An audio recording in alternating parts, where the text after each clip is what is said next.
oh, okay, you have cancer, that means life is over. And just like you see on TV, their whole life is over in 2 hours. Yeah. Right? And so that's your immediate reaction. But no, it doesn't have to be that way. So Pia. Hi, Ivan. How are you? I'm doing well today. Okay, good. Good to have you here on our podcast. And it's an honor, honestly, to be here in this moment with you, to interview you, from family to just training to business, entrepreneurship.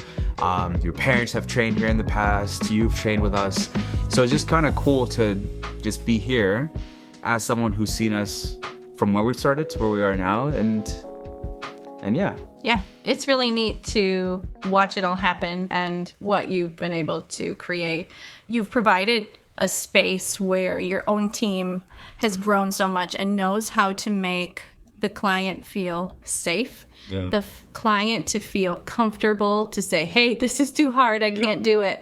And to really provide that emotional encouragement to do the hard thing that they have to do. Because people are coming here and paying money to be trained for whatever purpose or rehabilitated for whatever purpose. And that's hard. It's a lot of work from the client or patient standpoint. And you've really created something where people can grow through that and result in what their goal was, result in better health, or result in healing of something. Yeah. And your whole team is a part of that. It's not just you, but you from the top down have been able to create that with all your trainers. And I think that is very unique and very special for this facility that's different from other places. It's been cool just to kind of see you change your business philosophy, go through personal, loss and success and triumph and hardships. And never did you once say, well, why me? You roll out of bed, and as soon as you walk out of the door, you just kind of put on the good fight. Yeah. But that's funny that you kind of bring that up, because just a few weeks ago, I came in and I was like, Ivan, I almost called to cancel today. I said, I just wasn't feeling it. Just work things were weighing heavy and personal things were weighing heavy. And it's like, it's too many. Yeah. Too many things. And I even said to you, I said, how do you handle all those things when it gets that heavy? And you're like, well, when it's time to go to bed, you go to bed, and the next day it's a new day coming. I was like, that's right, it's a new day coming. And I just kept, doing my warm up and moving my legs, and that's just it. It's a new day coming. And that's a really wonderful mindset to have. I think I've found I'm always thinking about something, and I'm sure you're the same way, but that today's finished, tomorrow I get another chance. And every morning is just this fresh, okay, I don't know what opportunities await for me. And that's always motivating when I get up.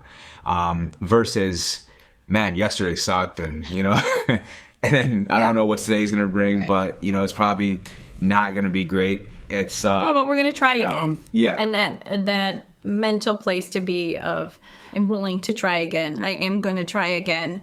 And that comes from deep down. Yeah. Whether for some people it's a religious component or the mental fortitude that it takes. And it's neat to watch that with you so that then I can mirror that and do that for me. And it really starts to spread around. The impact that it has then on the community, on your other clients, on my patients. Yeah. It's good to acknowledge that we put in good effort. Yeah. And sometimes that's it. You lie in bed at night and you're like, okay, good effort. I brushed my teeth today. I know. Yeah. Right. And I don't care if it's that small, but to really find those moments where, hey, I did a good job today on something. Right. And tomorrow's a new day and we're going to try again. Yeah. What are some things now, as a busy business person, you have an existing practice, you're launching a holistic approach to that practice, essentially brand new business, but what are some things that you're doing to ensure self-care for yourself? Easier said than done, 100%. Yeah. I've been in that idea of wellness and holistic care, even for myself. I mean, I started working with you 7, 8 years. I don't know. A long time. But still, that idea of, okay, yep, I should work out. I should do something for me. I should do something for my wellness. And you just keep trucking along. But until I think you hit something that is adverse or something that's really hard in life where you realize, oh, there's actually intent, there is meaning behind doing something for yourself, because I've seen it pulled away. Yeah. So, I had a cancer diagnosis. I then am seeing, oh, wow, wellness actually makes a big difference. Though philosophically, I've understood that for several years and treat my patients that way. To apply that to myself, that wasn't happening until the hard moment came. Yeah. And the doctor says, oh, you have cancer. And then it's like, Yeah. now what? So moving forward, then, where do you keep that intentional wellness aspect? And that's just it. It takes so much intention. And so now it is with intention that I'm here training with you, because that physical nature of being here is such a stress relief component, bringing health to muscles and moving stuff, detoxing, all that kind of stuff. Yeah, it has to be a priority. And within that, starting a new business at the same time, then I said, okay, we have to actually carve out that time for self first. And then I built the business around that, the patient schedule around that, to the point where even in the mornings, I don't see patients right away first thing in the morning, because I have a wellness routine that I now do for myself to maintain what I have to move forward. You touched on your cancer diagnosis. Could you talk a little bit about how that affected just your mental space? If I'm in your head, like, what are you thinking?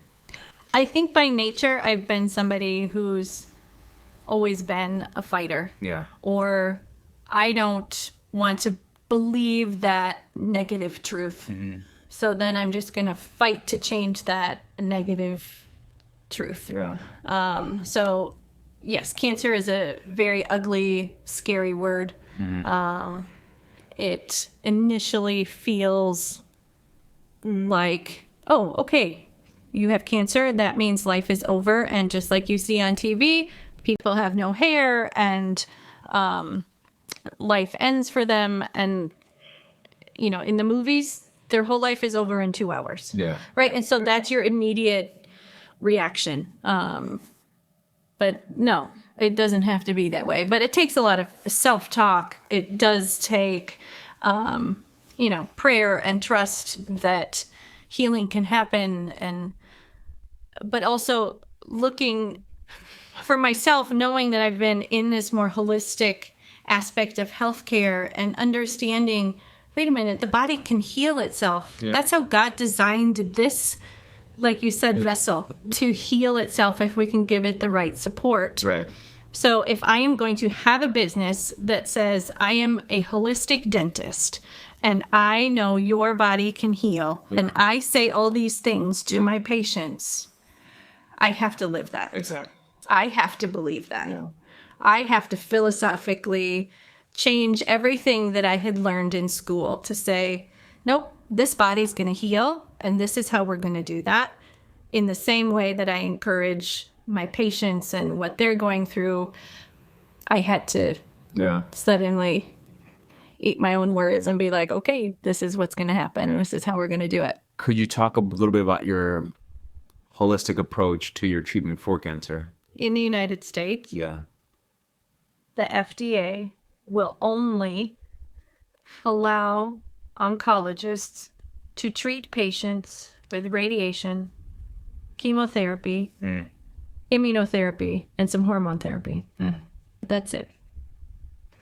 So that is dictated by law. They can't. I did not know that. They can't do anything else. Okay. Other countries can do all sorts of things that we're not allowed to do in the United States, which seems odd because you think Yeah, the most progressive nation. Apparently so. On paper. The idea, yeah. Yes. So therapies that I then had done, and I had to leave the country to do that, ozone therapy, right? And that's what was interesting. Yeah. These things don't cost a lot of money. No. So there's no pharmaceutical greed Yeah. dictating that. And that, I think, has a big play, again, in United States politics as far as dictating treatment and what goes through that. Yeah. So ozone, which is just oxygen. Yeah.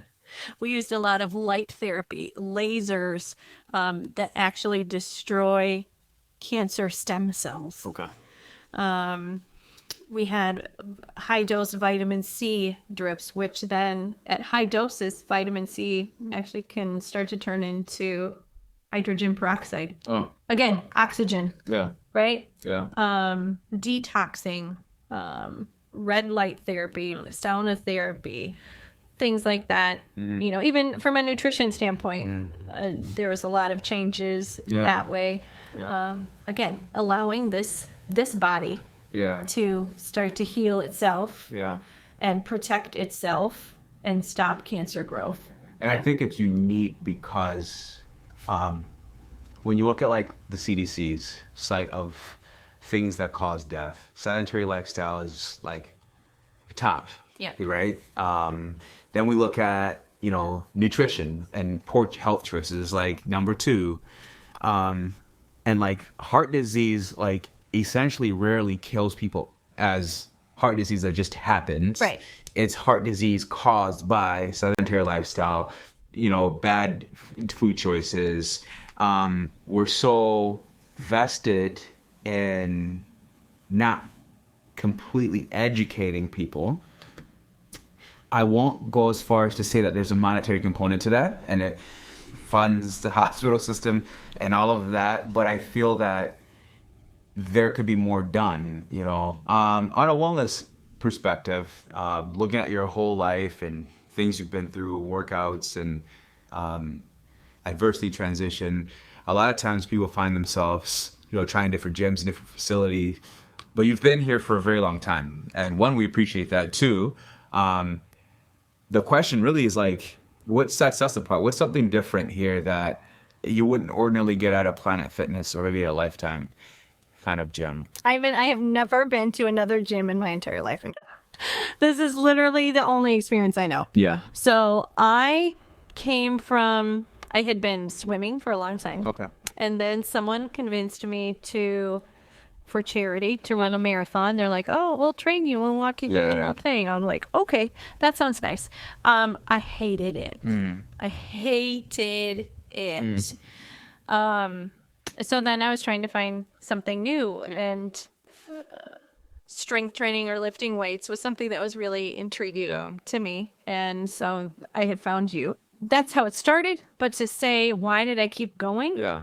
I think it's because of the culture that you've created here and what you're able to have your team do and how they handle clients and make that person feel valued and important.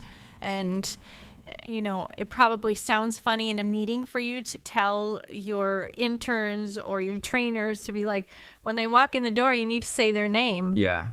That is what I think keeps people coming, is that value that in that moment, in that hour that a client is here, I'm here, you are focused on. And so there is that element of, I feel special because of that. And I think at a commercial or corporate facility, they don't have that same thing. I mean, even in dentistry, corporate dentistry just doesn't have that same feel of, I value you because you're here. Yeah. In the corporate world, I don't think that they value you. They value the dollar. Yeah. Yeah. And that's a totally different paradigm shift. Me going through surgery and how that kind of tanked my strength and growing with me to lifting to 25. Yeah. It's crazy. I know, but I mean, yeah, the body's amazing. And really that's kind of that thought that we want people to come in. Yeah. You know, sometimes people come here before they go home. right? And we take some weight off of them, right? In the old days, people went to the bar before they went home to take some weight off, but it spiritually, emotionally, if people can decompress here before they make it home, it's great. But when people are welcoming and people greet you by name and they know your kids, they know your dogs, they know your journey. It's that genuine care of community. You can tell that you have a genuine care of community as a top value, as opposed to the dollar that's walking in the door. Yeah, I appreciate that. And that is the 180-degree difference.